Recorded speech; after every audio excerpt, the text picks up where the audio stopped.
session today. We are all very excited to share our stories with you, and to the end here that hopefully we'll all learn something together from this session. So first I'll introduce myself. My name is Denise Wilson. I'm the founder, president, and CEO of Desert Jet, which is a group of 3 companies. One, a charter management company that I started in 2007. Another's a Part 145 maintenance repair station that I started in 2013. And the third business is an FBO, Desert Jet Center, based in Thermal, California, that I started just a couple years ago. I proposed this panel to women in aviation because I feel that encouraging women to be entrepreneurs is the key to women as a group having more power. And what I mean by that is entrepreneurs are the people that create the jobs. With that power, we can open doors to more women in our industry, set the standard for quality of life improvements that will encourage even more women to join our industry, because who better to know what some of those challenges are but women themselves. And hopefully also to have more women on boards. With more women on boards, that ultimately gives us a voice to determine the future direction of the entire aviation industry. Being an entrepreneur is an incredibly rewarding venture, personally, professionally, and sometimes financially, not always financially, but it also has its own price to pay. Being a business owner can be lonely in some respects, and we all know that this journey is not one that we can really take alone. So that's one of my other reasons for hosting this panel. I wanted to have an opportunity for business owners, if you're already a business owner, to have the opportunity to mingle and talk to other business owners about some of the challenges. So to ensure that we're setting the right direction for this panel, I have an audience participation question to ask all of you. What I'd like to do is raise your hand if the question applies to you. Please raise your hand if you are a business owner. Okay, that's really awesome. Raise your hand if you're here out of curiosity, you're thinking that maybe you might want to start your own business, or you want to learn more about it so that maybe you can. Okay. Raise your hand if you've been doing this long enough you could run this panel on your own. I mean, okay. All right, okay, great. All right, so I think we know pretty much where we're going to go. And everyone all agree maybe we should go with the start your own business? We'll go that route. So what I'd like to do is start with introductions. And we'll start from left to right here. And everyone, if you just give your name, title, how long you've had your business, and just pretty much the same intro we did out in the hallway. Left to right, that I guess is me. Hi. Our left, or their left. I'm Paula Williams, and I'm going to just stand because I can't see. Oh, you have a microphone? Yeah, exactly. Can you hear me? All right? No? Okay, I'll use the microphone. Great. Okay, can you hear me now? Wonderful. Okay, I'm Paula Williams, and my company is ABCI, and we help aviation companies sell their products and services. So a lot of our clients are entrepreneurs, and 8 years ago, all of our clients were men, every one of them. And now it's about 30-70. We have about 30% women, and they're in all kinds of aviation businesses, and it is so much more fun now working with some women who are business owners making their own decisions. So thank you. Great, thank you. All right. Okay. My name is Stephanie Kissling. I'm the CEO and founder of Sky Angels. And I like to tell people we make your dreams of traveling the world a reality. And how we do that is we offer the training and certifications necessary to become a corporate flight attendant on private jets. And we've been doing this for 9 years. Hi, everyone. Thank you for coming. My name is Nicole Vandelar. I'm the founder and chief pilot of No Victor Helicopters. We're a helicopter tour company in Honolulu, Hawaii. Started as a small startup 8 years ago with 1 helicopter, and now we are a full Part 135 operation with 6 helicopters, 33 employees, and a Robinson Service Center and dealership.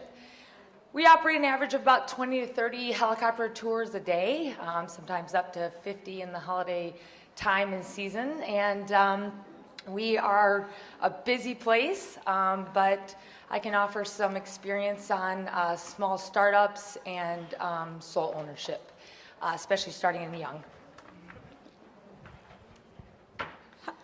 Hi, my name is Christy DeYoung, and I am president and founder of Jet RBSM Services. I started Jet RVSM in 2006, so we've been in business for 12 years now.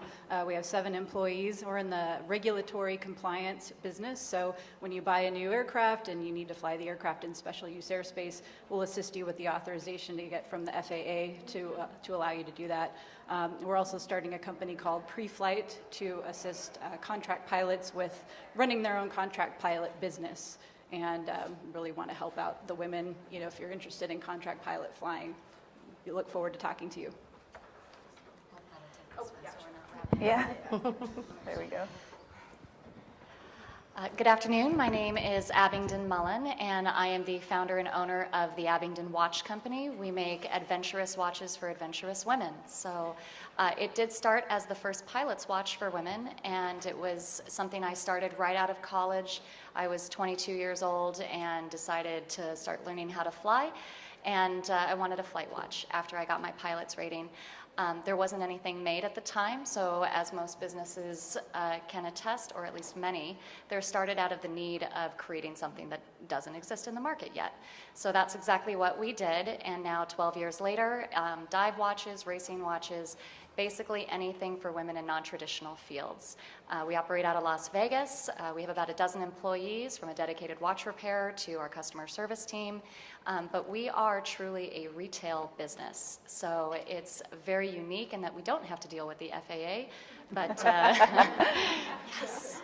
But it is a blast and a half, and I would not be here if it weren't for aviation.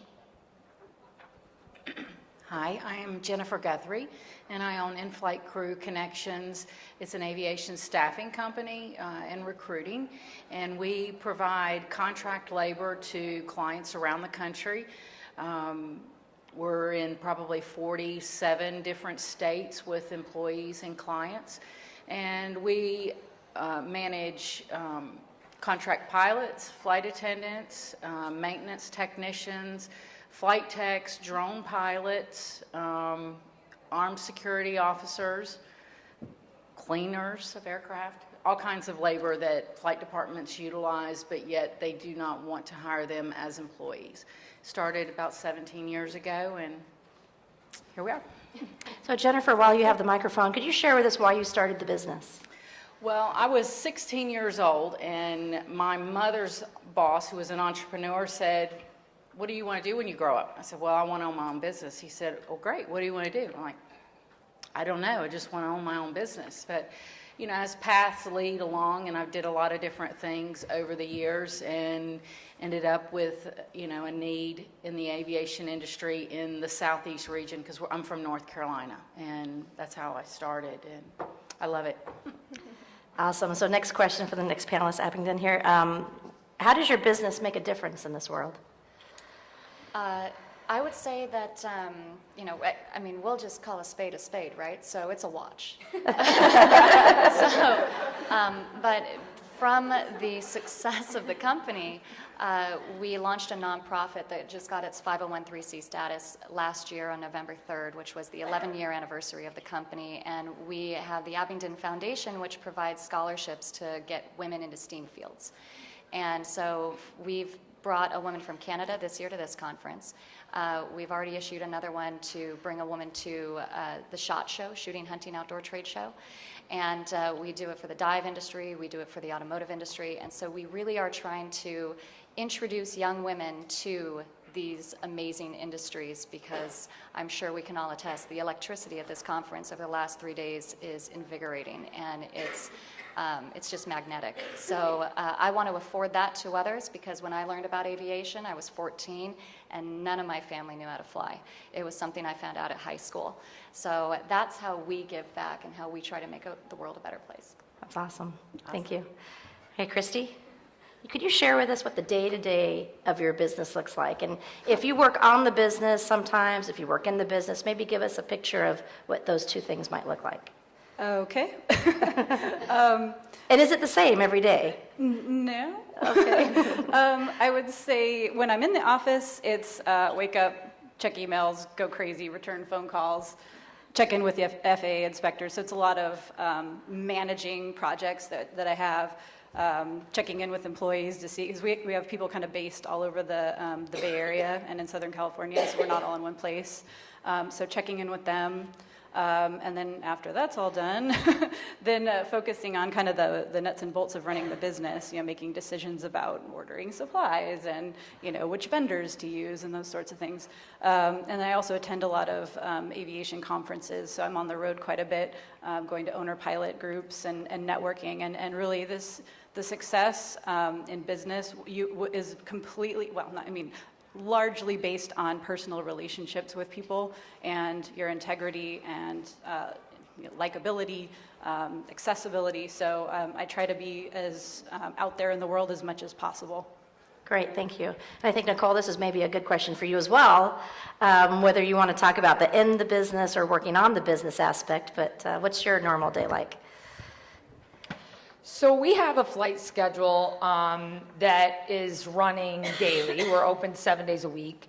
So, the interesting part of our business is Hawaii is a tour, destination all year round. So we are constantly operating. We're constantly operating tours. We do daytime and sunset flights every day of the week, and then we also do fireworks flights on Fridays. So for me, I have frontline management that run and launch the tours. We have, ground crew, dispatch, shuttle drivers, management, reservations department, all of that runs the day-to-day, and general management. For me, at this point, it's largely about, making financial decisions and strategic, planning for the company. That being said, still at our size with a little over 30 employees, I'm heavily visible and connected still pretty much to the front line. So as the chief pilot, I lead and train pilots. I'm also the check airman, so I do all of the check rides for the pilots. So I do that quite a bit. I deal with airports, politics, and obviously, like I said, managing the financial piece of the business. And then largely, we opened our maintenance shop. I do fleet maintenance management. I manage the fleet of the helicopters and ensure the safety. My primary job, other than running the business, is ensure the safety of the public and the flights. Great, thank you for sharing. Notice how there's not just one responsibility. If you're a business owner, there's a ton of them. So tell me why you started the business. Well, very simply, I didn't want a boss. So starting Sky Angels was a decision that was made after becoming a corporate flight attendant myself and recognizing that the client themselves were really pleased with the service that I was offering them, which led me to believe that the training that was currently offered in the industry could be improved, where there was a gap between crew training and the expectations of the client. And so that was really one of the reasons why I started the company. The other reason I started the company was, as a flight attendant in private aviation, I didn't really feel like I had a good support system. If I had concerns or issues with pilots or clients, I didn't feel that I had anyone that I could go to and speak to about the problems that I was facing. And so I really wanted to create a community for flight attendants that allowed them to have somebody who was really standing behind them when they had concerns. Great, thank you. And Paula, why did you start your business? I think it was pretty, that's okay. It was pretty similar to Stephanie's story. I was doing marketing in a Fortune 50 financial institution at Wells Fargo, I guess I can say that, and had almost unlimited resources to do marketing, and worked on their website and trade shows and brochures and all these wonderful things and all this branding and all this fabulous marketing stuff. And then met my husband in 2006, learned to fly, and then I was ruined for a day job, right? And I found that the flight school that I was going to, the marketing that they were using was just not appropriate for aviation. They were doing things that would bring them a ton of customers, and they only had 4 planes, and they only had 3 instructors and things like that. So they do these radio remotes, bring in 30 people, and not have the capacity to handle these 30 people. So it was just insanely wrong marketing. So we jumped into doing some marketing for aviation companies and found it to be so much more fun than working for a bank. Well, speaking of bank, okay, Right. so I'm going to dig Okay. a little bit deeper here into probably the uncomfortable areas. Right. One of the big roadblocks for women is the financing that you need to start your business. There are studies out there, and I didn't bring any, so I apologize, but there are studies out there that show women have a much more difficult time raising the money that they need to either start their business or to scale their business than men do. So, since you're on the left here, I'm not going to ask everybody to reply, but those of you that are comfortable talking about your paths, maybe we'll just start and work our way across. Cool. We went into debt.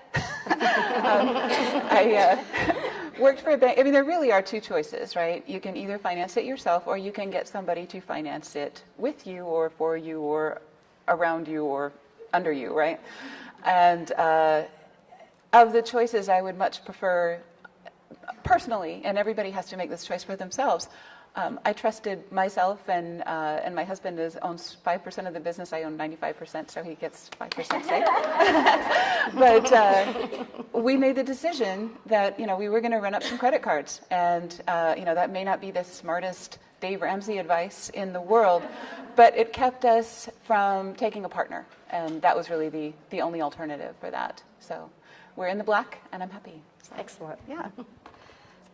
I'm happy to answer this question. I actually, before I launched Sky Angels, I spent 3 years as I said, a corporate flight attendant, and I just put away every single penny that I had. And I was able to launch the company with $25,000 in my bank account, and I made a lot of mistakes. And you will too expect it, and don't let that stop you. I always treat it as paid education, right? Like, I was learning on the job, and I was willing and aware that I was going to make mistakes. And of course, you have your mentors that you'll reach out to, but again, you're going to make mistakes no matter how many people you have on your team that are aiding in your support. There were definitely times where I didn't know how I was going to be making rent, and you have to make the decision: do I keep pushing forward? Is this the end, or is this just that dip? And I think that comes to revisiting your intentions and your purpose behind your business and your goal with it, right? And I knew that I wanted to be an advocate for women in aviation, and I knew that my job wasn't over yet. Luckily, we were surrounded by billionaires. And I had some clients who really supported what I was doing and were really impressed just with my passion for what I was doing. And when I needed it most, I was able to raise some money with them. But I just, no matter what, push through, because there will be somebody who's in your court. I think this is an important question to talk about, and often I know when I was sitting in panels and going to conferences and had a really big vision, it was kind of like, wow, that seems really big, but how do I get there? And so when I started my business, I had about $5,000 in the bank, and that was basically student loans from my graduate degree. That was left over from that. And I had moved to Hawaii to start my business, and I had about 30 days to make it happen. And I did the first 30 days, and that's all I focused on. Then I focused on the next 30 days, and then the next 30 days, and that turned into a year and 2 years and so on and so forth. So I think when you're starting, for me, sales and marketing, I didn't have the money, but I knew I could sell. I'm like, I can sell. Yay. Surely somebody's going to buy my helicopter tours. I leased a helicopter. I was really fortunate because, and this is my point too, though, I showed my skill level. I did it without any money really to start. I was flying for a small company.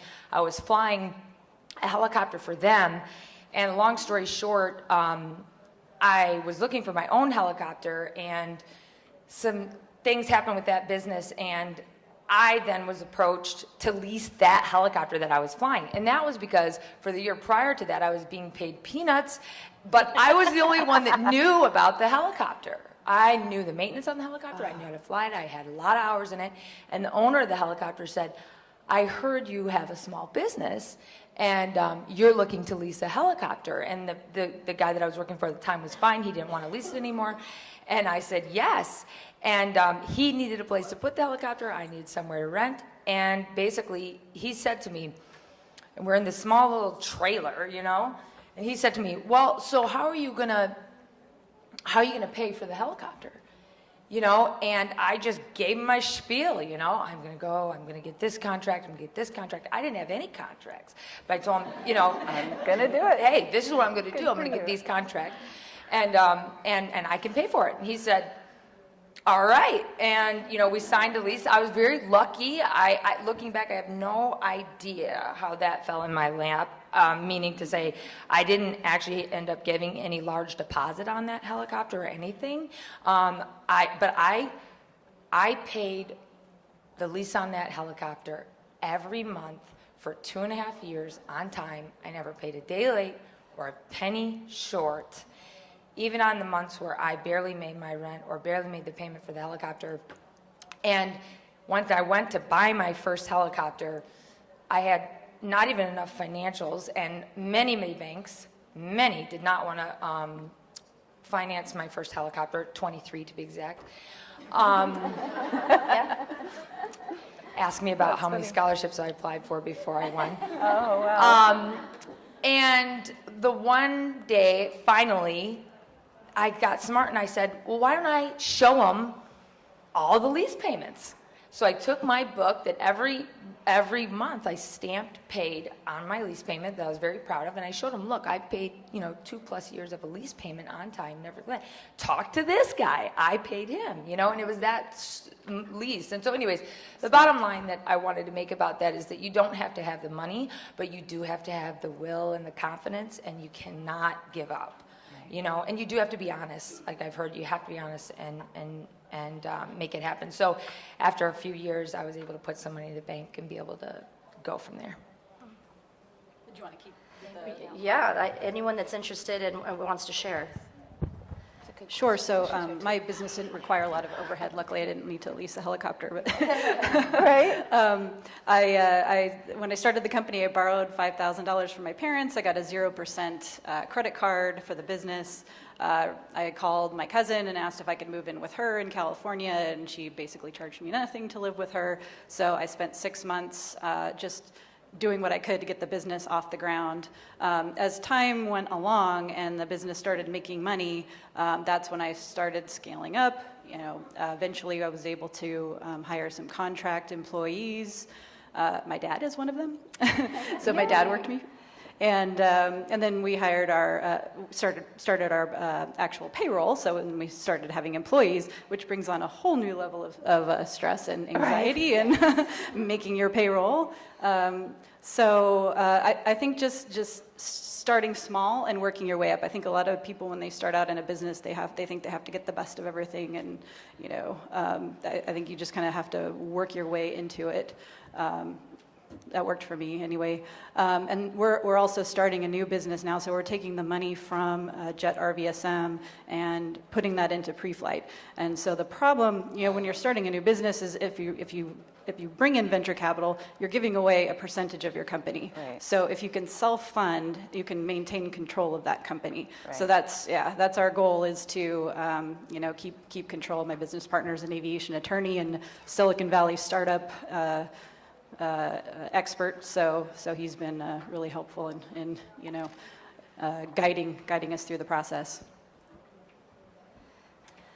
So I was very creative, because I'm sure if you're an entrepreneur, you have to think outside of the box. And I didn't realize, I mean, I was a college graduate, right? I was 21 when I had the idea, and I launched the company in 11 months on my birthday.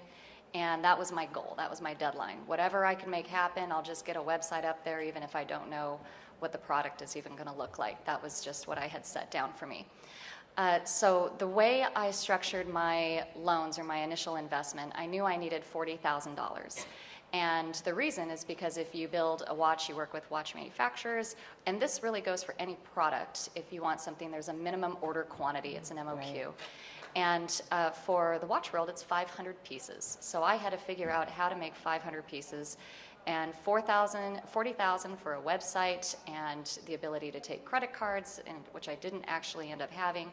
So I knew that was what I needed. So what I asked every friend and family and basically any stranger on the street was loan into my company for just a loan. You don't own any part of the company, there's no equity, and I will pay you back in 5 years. I will not pay you a cent until that 5-year deadline is up. So I had 5 years to build my company, and I put a personal guarantee behind the loan. Not a lot of people, I didn't even know it was called a personal guarantee, but a PG at the end of a loan, if I failed, I had to owe them money out of my own pocket. So they were guaranteed whatever their return was. I launched my company in 2007. Y'all remember the economic? Yeah. So 2012 was when I paid everybody back, and it was a 10% return every year. So if they gave me $5,000, I gave them $7,500 at the end in 2012. So I was actually everybody's best investment because they made 10% per year from 07 to 12. It was a very creative way to do it. A lot of them were really like, I really want some type of money. And then, of course, when 08 and 09 were hitting everybody pretty hard, they were asking me for their money back because they were also suffering. And I said, sorry, guys, but we signed a contract, and I'm still trying to build my business. So it was probably one of the best decisions or the best luck I had was starting a company when the economic recession hit, because I really had to do every single part right. Yeah. I could not waste a cent. And now I am doing a similar thing where we are trying to scale to the level of the Michael Kors, the Fossils, the different brands that are very mainstream. So I'm at a different level where you're talking about seed funding and owning equity, and because I own 100% of the company, I have that to play with. So I'm looking for the $1 million, $2 million, $5 million, $10 million investment, but I still love that I can help people make money at that 10%, so I still am offering that to anybody who wants to invest around we have a minimum of $25,000 to $75,000. If they want to come in as a loan, then they can do that, because banks still don't like entrepreneurs necessarily, because we fluctuate so much throughout the year. We have great years and we don't have great years, and so in retail it's very interesting. If you're not Fossil, then they don't necessarily want to talk to you, and that's okay. And I am very proud to say, I'll end my answer with this, that there is not one penny that is owed at the end of any month other than a credit card bill for the company. So I don't have debtors. I don't have people knocking on my door. All of my mentors and all the people that are partners within the company are doing it because they want to see the company succeed. They do not have any financial equity in the company at this point. Cool. Well, when I started the company in 2002, was 6 months after 9/11, and so that was a difficult time in business aviation. But I started the company, and I had an office in the basement of my house, and I started it with nothing. I had a home computer and went and bought some office supplies, and I guess for all my loan applications and everything I have to fill out, I put $1,000, because I'm like, the first month I made $800, and for the next 2 years, every dime that the company made went back into the company. I was fortunate at the time that I had a spouse with an income, and I didn't have to take a salary.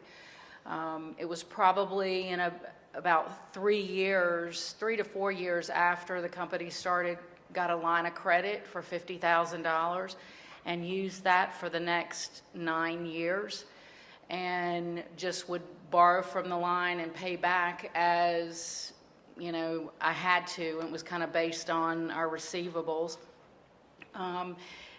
Today I have a much higher line of credit. I am still self-funded for the majority of it, but we do have peak seasons where the company is busy and we have to pay people before we get the money in, and so it is necessary to have a loan. I did have a tremendous trouble getting a loan in 2011. It was post-recession. I'd had impeccable credit. In the 2008 recession and 9, I paid my line of credit before I fed my kids. And in 11, I went to the bank and I said, I need a loan. And I need at least $200,000. And they're like, sorry. So I went to 5 banks and all of them turned me down. And I even went to the bank that had the $50,000 line of credit that they said, well, we'll let you keep it, but we're not going to give you any more money. I'm like, really? I gave you money and I didn't feed my kids, you know, and you're not going to give me any money? I mean, I've got great credit and I have proved to you, and I have contracts that are like having the golden goose, and you're not going to let me give me any money. And they were like, no. And so I was totally dead in the water. I had landed a contract with a Berkshire Hathaway company, and that was, I've only wanted to quit twice in my career, and that was the first day. I'm like, okay, here I've made it, and now I don't have any money. And nobody gave money to anybody in business at that point. And a family member gave me a loan for $200,000, and I paid it back within about a year plus interest, and that's how I made it. And I will tell you that now all the banks are dying to do business with me, but I'm like, well, I'm going to pick and choose who I want, you know. Right. So, but it's a lot different market today than it was. So. Well, I think it's important, too, for all of you to understand for Jennifer's business was on the Inc. 500 list of the nation's fastest growing privately owned companies twice, and then she was on the Inc. 5000 list 4 times. Well, an extra 2 times. Yes. So think about that for a minute, right? One of the fastest growing privately owned businesses in the country, and she couldn't get financing. Yeah. That's a common theme. You've just heard almost everyone up here say that. I'm going to share my story, too, on this, I think. And first of all, I want to tell you that my company does $20 million of revenue a year, so that when you hear my story, you have some perspective. So when I started my business in 2007 as well, I did something similar to what Nicole did. I found someone who would let me lease their airplane with little more than a handshake, frankly, not even a contract. And so the way my company started was I was a pilot, and I got my own 135 certificate, a charter certificate. And what I would do is I would have my customers pay me in cash before the trip. I would turn around and go to the front desk of the FBO and pay for the fuel in cash. I'd turn around and pay my contract pilot in cash. We'd go fly the trip. At the end of the trip, I'd clean the airplane. I'd go home at night and do the accounting and QuickBooks online. And then I'd work on my website, which I had to learn how to do because I knew nothing about websites. So everything, you know, I did everything organically to begin with. I had no money at all when I started. All I had was the money I made as a pilot. So I was lucky that, you know, I just basically took a little step at a time. One flight, the next flight, the next flight, and then eventually started putting some money in the bank. It was 6 months before I hired my first employee. But I didn't have an office. I had a home office. The home office had 1 chair. So if Melody and I were both in the office, one of us sat on the floor and the other sat on the chair. I have pictures of us doing this, by the way, from the early days. And then at some point, I hired my first full-time pilot that wasn't me. And then we rented our first office space. And I remember how nervous and shaky, and I couldn't sleep because I was making a commitment to rent an office, and all of a sudden this was real. So my company also right now, we have no debt. We've gone from 2007 to now with no debt, and I really have no idea how we've done this to this point. So now, in a lot of these stories, I hope what you're hearing is an amazing amount of resilience from these ladies, things that they had to go through to get their businesses going to where they wanted to go.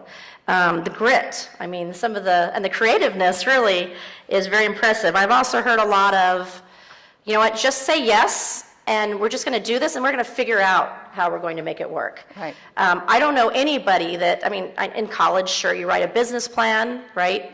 The business never goes the way the business plan is written, right?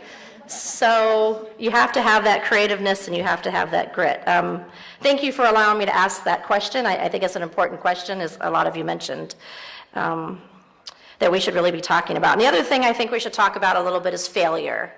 The reality of a life as an entrepreneur is it's a big roller coaster.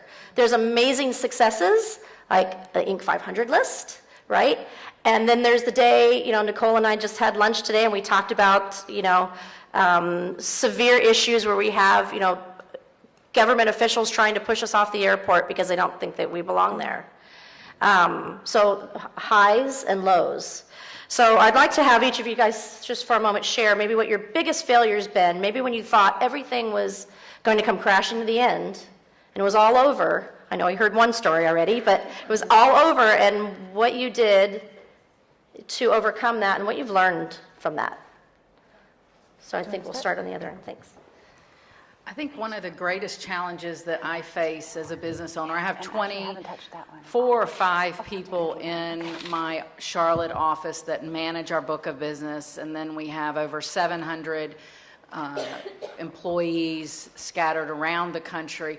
But internally, the biggest challenge I have had was people, and I have made failure choices and great choices. And one of the problems I had in the early days is I'd have a friend that would say, oh, I need a job. I was like, okay, come on and help me.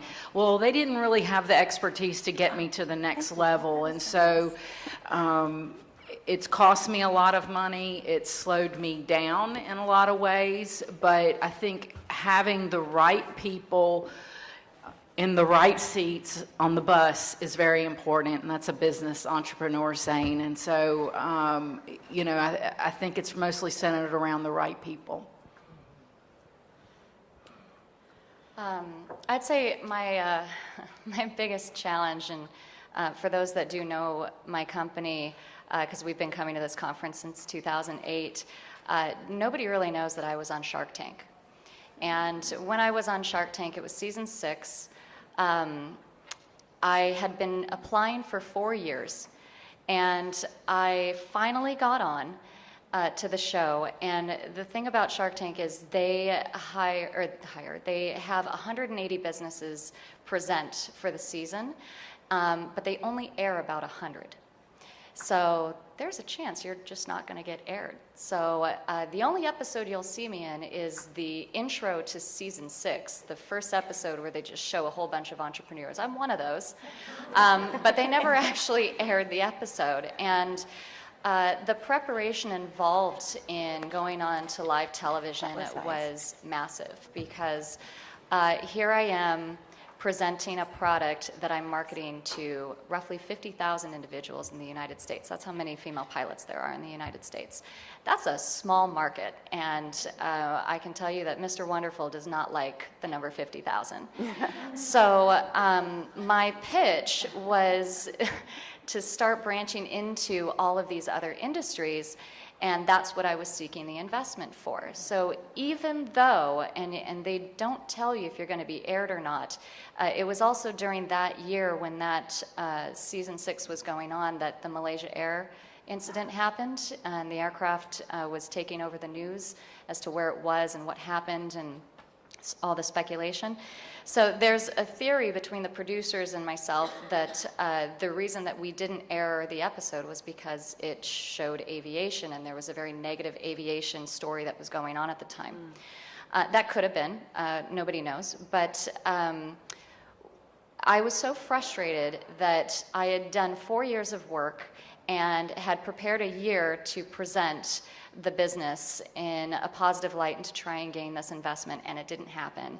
And not only did it not happen, did I not get a deal, but then they didn't air the episode. So now what I tell people is I swim without sharks, because because what it taught me is I had to answer that hard question. I mean, I am a female pilot, and I wanted a pilot's watch. So sure, great, success, we got it made. But if I need to sustain the business, I need to grow outside of just this group, which everybody here is like a family to me. And that was really the hard part of preparing for Shark Tank. And it ended up teaching me how to really scale my business. And now we're in a much better position. That happened back in 2015, so 4 years later. It's vastly improved, but you have to learn from those hard lessons. If you do it and it doesn't work out, if you walk away, you've done nothing other than waste your own time. And entrepreneurs do not have a lot of time, so it's best to learn. So one of my failures, I guess, would be I put a little bit too much trust in somebody when I was maybe 2 years into the business, and ended up creating a competitor. Whoops. And we're a very niche business, right? So consulting for special use airspace authorizations, like, there's not a whole bunch of them out there. Anyway, so I ended up creating this competitor, and now I'm like, shoot, now what do I do? What are your options? Your options are to, feel really bad, or light a fire under yourself and just say, okay, we're going to provide a better service, better product. We're just going to blow them out of the water. So we did, and we got some really good contracts with some manufacturers, aircraft manufacturers, and we did blow them out of the water. So yay. The other thing was. About a year ago, I had kind of a work burnout, and I'm sure ladies here can all identify with that. And I know there was a session about work-life balance and about paying attention to what's going on with your body, with yourself. Super duper important. So I had to learn that lesson the hard way.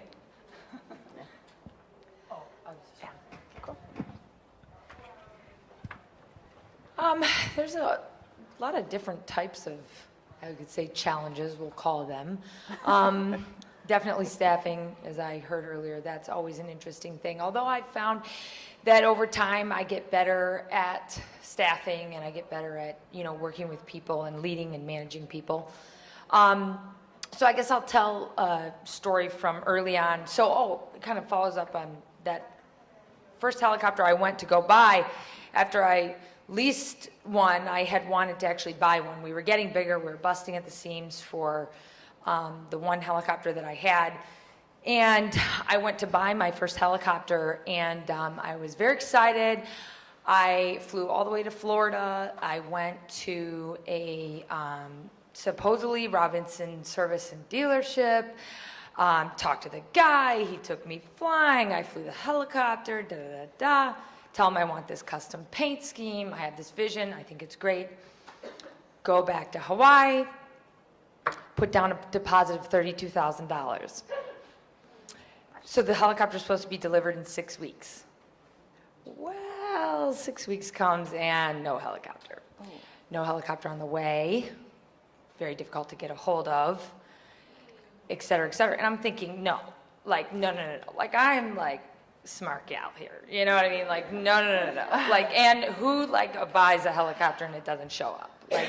Does that happen? That doesn't happen. That's not possible. Car, maybe, not really. No. So anyways, yes, very true. So my helicopter wasn't delivered. It actually, the individual did take my money and did not return it. And it was a very hard lesson. Luckily, so basically the long story short was, I was a guy who was just wheeling, dealing with multiple people, and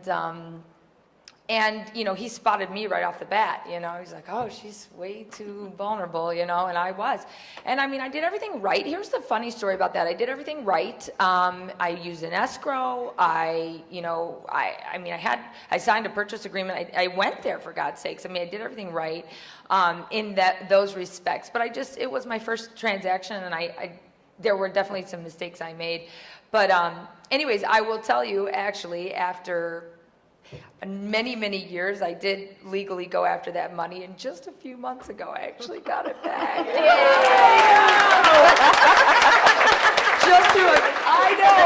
But it was it was a long time. It was, I guess, over 5 years.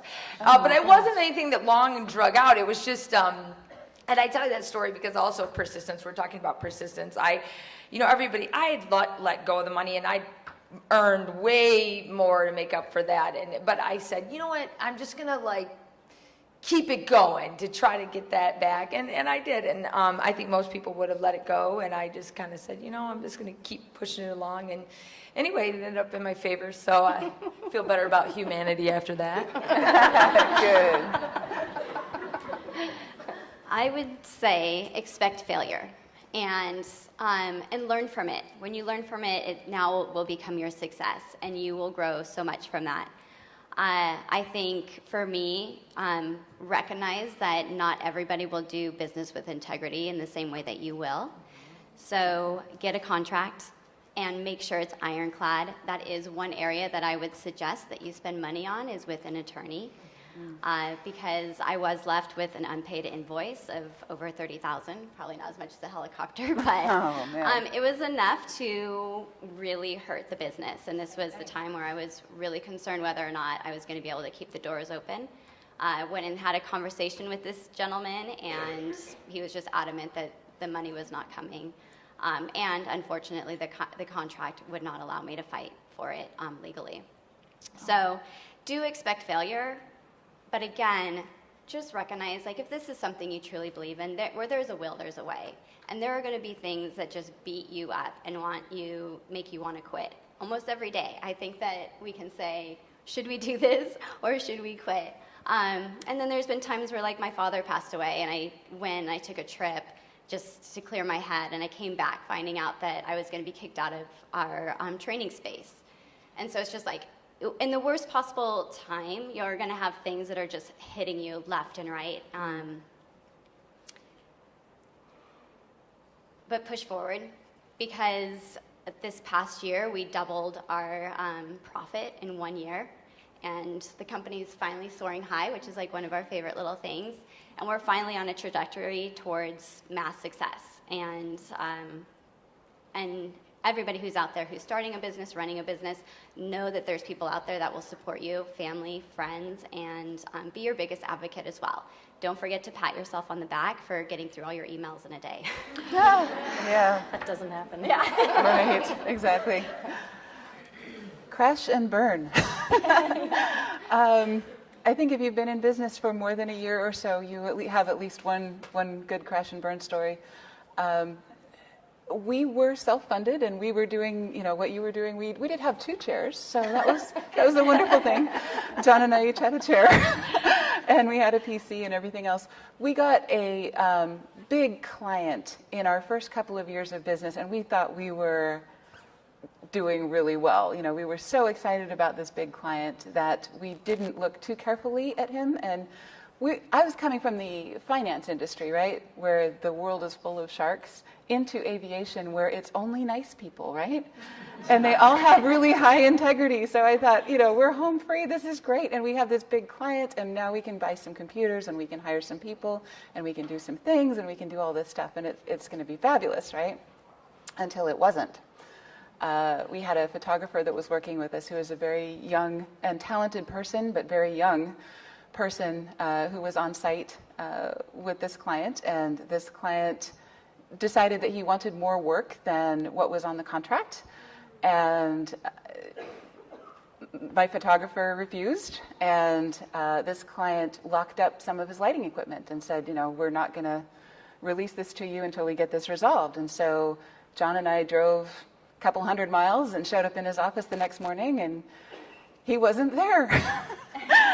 We did get him, one of his managers got him on the phone, and, we did have the conversation and the thing, the Mexican standoff with the iPad over here and the iPad over there, and, we have a satisfaction guarantee, so we refunded his money and watched the money go out of our bank account into his bank account, and we took the hit.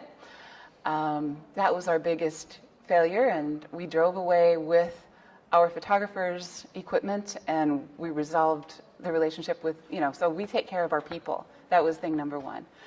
And so I counted it as a victory because we learned 3 things. 1 is I never lose it with anybody but John.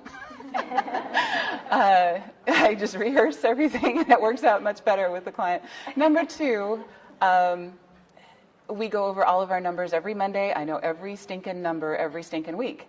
So we can take a hit if we have to.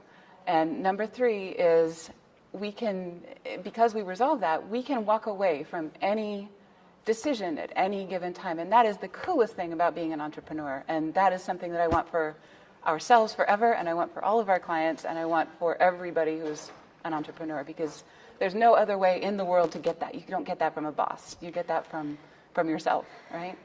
Yeah, and I'm glad you brought that up. It's like, Yeah. why go through the failures, right? You know, I'm listening to the stories going, wow, some of the failures, they're not nearly as big as how big I've failed in my life, but I'm listening to them going, why do we do this as entrepreneurs? And I'd like to talk about that for a minute. I want to leave some time for people to ask questions as well if you're interested. But no, what is the one thing that makes this all worthwhile for you? You probably have a list of things, but what is it that makes this worthwhile for you? I mean, we'll start with Jennifer. And why are you an entrepreneur? I mean, why are you doing this?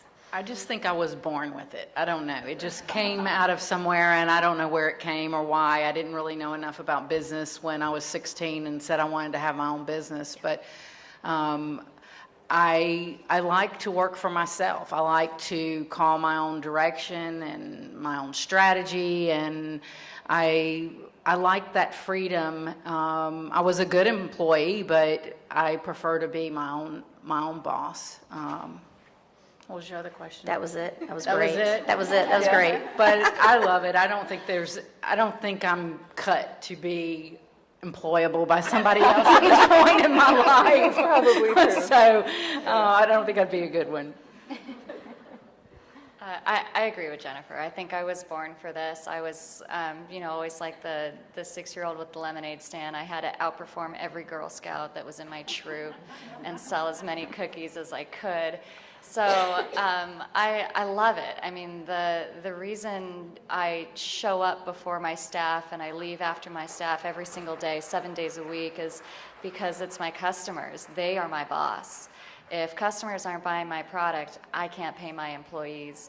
So I make sure that they're happy, and if they're happy, everybody else is happy. And if everybody else is happy, my husband's happy and I'm happy. So everybody's happy. So it's my customers that keep me going all day. Yeah, all of what you guys said. The fact that you're your own boss, I don't know that I could ever go back to an office and, work a 9-to-5 job. I would much rather work 24 hours a day, 7 days a week. Yeah. Right? Yay. But no, it's fulfilling. What you put into the business is what you get out of it, and the harder you work, and it's just wonderful to see your business growing and supporting other people, and your customers are happy with what you do, and it's just very fulfilling. I found when I was working for other people, I always had ideas that were just too big for them. I was constantly too big for who I was working for, and that was like, oh, really? I was kind of like, I think I've always been that way, where it was like, I look at the world and it's huge to me. Yeah, we can go to Mars. We can all go. It's just, that's how I see the world. There's not large limits. Everything is doable. We can do it. We just have to do it. We have to work on it. And so when I worked for people, I found I had all these great ideas, and they couldn't make it happen. And so what keeps me going now is I like to create something and sell it. So when you buy something that I created, that is awesome. I got one of the motivating things I have on my email, everybody makes fun of my email that knows me. I see every booking that comes into my company. I go, new booking, new booking, new booking. And it's I could wake up every day and go, wow, new booking, new booking. I like that. I like sales. And I'm oh, cool, I created that tour, so we just bought it. And that's a lot of tours to, look at and see. But that's motivating for me, because it's wow, I created that out of nothing. That came out of my brain or multiple people on my team now. And then other people are buying it, and that's a new thing in space. And so to me, that's motivating to say you can do whatever you want to do, even if it's not business, if it's create a family or create a nonprofit or whatever you want to do, you can create it if you vision it. That's perfect. We have about 5 minutes left, and I'd like some audience members to be able to ask questions, if that's all right. And so we'll do quick questions and quick answers. Yes?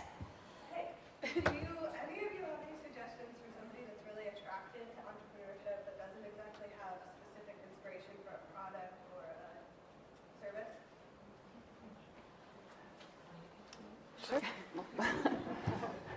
Okay.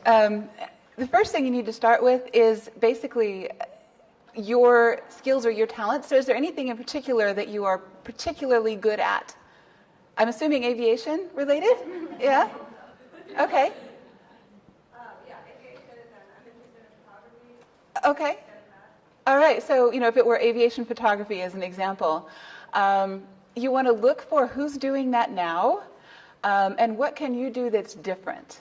What is not being done right now that everybody wants? For an example, you may see that everybody is doing private jet photos for broker listings and things like that, but nobody's doing helicopters. I mean, I don't know if this is true. I'm just making this up, But if that were true and you found a niche that nobody is serving, I'd really strongly suggest Pat Flynn's Will It Fly? There's a book to test ideas before you do them, to see if there's a market there and to see if that is something that you would be willing and able to do, if that's going to give you the lifestyle that you want. Before you go crazy and invest money and do all the nutso things we've done, right? You want to make sure your idea is a good one. Mine's quick. Start Yeah. turning over rocks. Just Right. start looking at things that you see and flipping it and turning it and testing it to see, do you think there's a market? And I think that will lead you down a path of finding something. And real quick, also, everybody in this room should know their SCORE. SCORE, S-C-O-R-E, is a group that is a subset of the SBA, Small Business Administration. SCORE has mentors, and they have socials in your local community. You can meet with other entrepreneurs.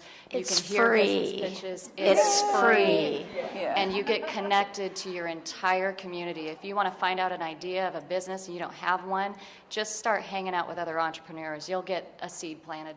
Nice. Good input. Yes? So I co-own a business with my husband, which is a whole nother panel discussion in itself.